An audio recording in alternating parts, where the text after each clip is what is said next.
Hey, church, it's good to be with you. One verse that's been just on my mind really since this whole thing started was Proverbs 18:21, which says, "Death and life are in the power of the tongue, and those who love it will eat its fruit."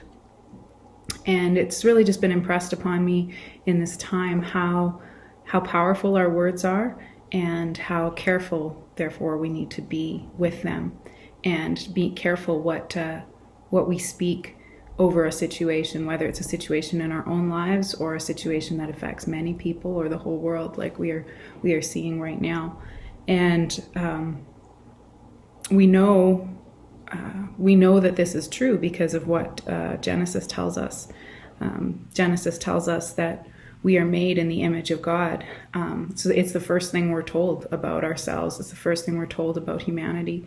And it's on the heels of creation. It's on the heels of God speaking and the universe springing into being, life beginning based on God's word, on what God spoke. And He has given us the ability to speak, and He's given us the ability to speak life or death over a situation.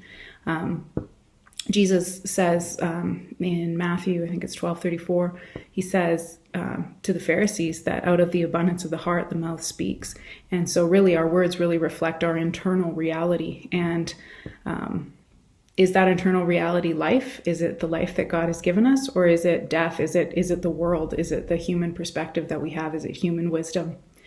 And so that's something that will distinguish us from the world.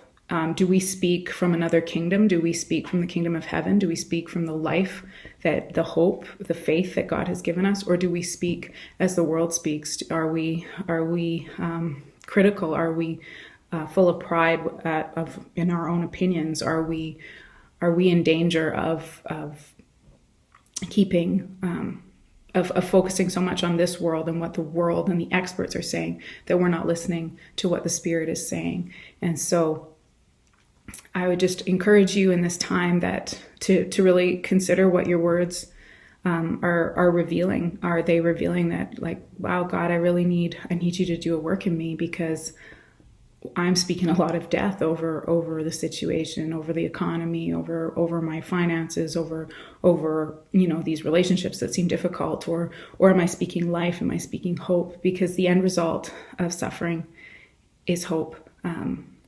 We know that from Romans 5. It's in the first couple of verses where it talks about, suffering produces endurance, and endurance produces character, and character produces hope. And so those are some things that I've been contemplating in this time, and I hope they were encouraging to you too.